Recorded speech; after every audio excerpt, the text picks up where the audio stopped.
তাকিয়ে দেখে যে তাদের সেই নাইট গার্ড হেঁটে যাচ্ছে।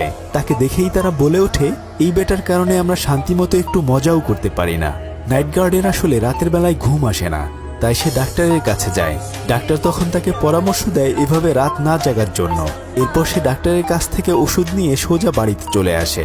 সে এখানে একা একাই থাকে, তবে এখানে তার সঙ্গী হিসেবে অ্যাকুরিয়ামের মধ্যে ছোট্ট একটা কচ্ছপ রয়েছে। যাই হোক, পরের দিন ক্লাসে ম্যাথ টিচার তাদেরকে কঠিন কঠিন কিছু অঙ্ক হোমওয়ার্ক দিয়ে দেয়। হানজিও যেহেতু আর হোস্টেলে থাকতে পারবে না, তাই সে এই প্রশ্নগুলো নিয়ে তার লাগেজ সহ বাড়ির উদ্দেশ্যে রওনা হয়। আর পথের মধ্যেই বোরাম নামের একটা মেয়ে হানজিউকে খেপাতে খেপাতে বলতে থাকে, আমার জন্যও একটা সিগারেট এনে দিও। তখন হানজিউ বলে, আমি অ্যালকোহল পান করি না, শুধু বন্ধুদের জন্য সেদিন আমি ওদেরকে ওগুলো এনে দিয়েছিলাম। তখন বোরাম বলে, তুমি আসলেই একটা বলদ, তাহলে কেন স্যারকে সেদিন সবকিছু খুলে বললে না? কিন্তু হানজিউ তার কোনো কথার উত্তর না দিয়ে সোজা বাড়িতে চলে আসে। বাড়িতে এসে সে তার ঘরের সবকিছু পরিষ্কার পরিচ্ছন্ন করে ফেলে। কাপড় ধোয়া, ওয়াশরুম পরিষ্কার সহ বাকি সমস্ত কাজ করে টেবিলের উপর ঘুমিয়ে পড়ে। কিছুক্ষণ পরে অফিস থেকে তার মা এসে তাকে দেখতে পেয়ে অনেক বেশি খুশি হয়ে যায়। আসলে তার পরিবারের তার বাবা 10 বছর আগেই রোড অ্যাক্সিডেন্টে মারা গিয়েছে। এখন তার মাই তাকে অনেক কষ্ট করে পড়াশোনা করায়, যেন সে মানুষের মতো মানুষ হতে পারে। সেজন্য সে তার মাকে বলতেই পারে না যে তাকে হোস্টেল থেকে বের করে দিয়েছে। সে তার মাকে মিথ্যে বলে যে সে আসলে কিছু বই নেওয়ার জন্য বাড়িতে এসেছে। সে তার মায়ের সাথে কিছুক্ষণ গল্প করে এরপর আবার তার লাগেজ নিয়ে বাইরে বেরিয়ে পড়ে। কিছুক্ষণ পরে রাস্তার মধ্যে বৃষ্টি শুরু হয়ে যায়। যেহেতু এখন তার আর অন্য কোথাও যাওয়ার জায়গা নেই, তাই সে ভিজে ভিজে সায়েন্স বিল্ডিং এর ওখানে চলে যায়। আর একটু পরেই তাদের স্কুলের গার্ড বুঝতে পারে কেউ হয়তো সায়েন্স বিল্ডিং এ প্রবেশ করেছে। সে মনে করে হয়তো কোনো চোর হবে। পায়ের ছাপ দেখে যখন সে লাইট মারে, তখনই অনেকগুলো গাছের গুড়ির পেছন থেকে হানজিউ চুপি চুপি বের হয়ে আসে।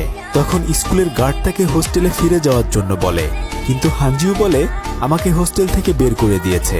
যদি সেদিন আপনি টিচারের কাছে আমার কথা না বলে দিতেন, তাহলে আজকে আমার এই অবস্থা হতো না। এই কথা শুনে গার্ড তখন তাকে তার নিজের রুমে নিয়ে যায়।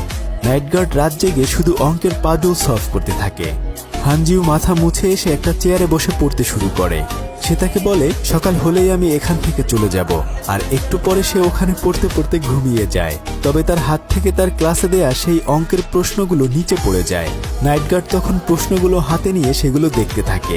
পরদিন সকাল হওয়ার সাথে সাথে সে তাকে ঘুম থেকে তুলে সবকিছু দিয়ে আবার স্কুলে পাঠিয়ে দেয়। তখন ক্লাসের মধ্যে ক্লাস টিচার এসে তাদের সেই অঙ্কগুলোর এক একটা করে কে কে সলভ করে এনেছে সেটা শুনতে চায়। হানজিউ তখন প্রশ্নটি হাতে নিয়ে দেখে যে ওখানে সবগুলো অঙ্কই সমাধান করা রয়েছে, কিন্তু তাদের ক্লাস টিচার তাদের বলছিল কেউই এই অঙ্কগুলো সমাধান করতে পারবে না। কিন্তু হানজিউ দেখে যে তার সবগুলো এখানে কে যেন করে দিয়েছে। এটা দেখে সে তো একদমই অবাক হয়ে যায়। বোরাম তখন উকি দিয়ে দেখে যে হানজিউর সবগুলো অঙ্ক সমাধান করা রয়েছে। স্যার যখন জিজ্ঞেস করে, তোমরা কেউ কি সবগুলো অঙ্ক সমাধান করতে পেরেছো? বোরাম তখন স্যারকে হানজিউর কথা বলতে গেলেই সে তাকে ইশারা করে সেটা বলতে মানা করে। এরপর ক্লাস থেকে ফিরে সে সোজা ওই নাইট গার্ডের কাছে গিয়ে জিজ্ঞেস করে, আপনি কিভাবে এই অঙ্কগুলো সমাধান করেছেন? কিন্তু সে তখন তার নেম প্লেট তাকে ফেরত দিয়ে কোনো কিছু না বলে সোজা তাকে রুম থেকে বের করে দেয়। হানজিউ যখন রাত্রিবেলায় আবার নতুন অঙ্কগুলো সমাধান করতে যাচ্ছিল, তখন সে একটাও করতে পারছিল না। একটু পরে তার বন্ধুরা বলাবলি করছিল যে তাদের প্রাইভেট টিচাররাও এই অঙ্কগুলো সমাধান ভুল করেছিল।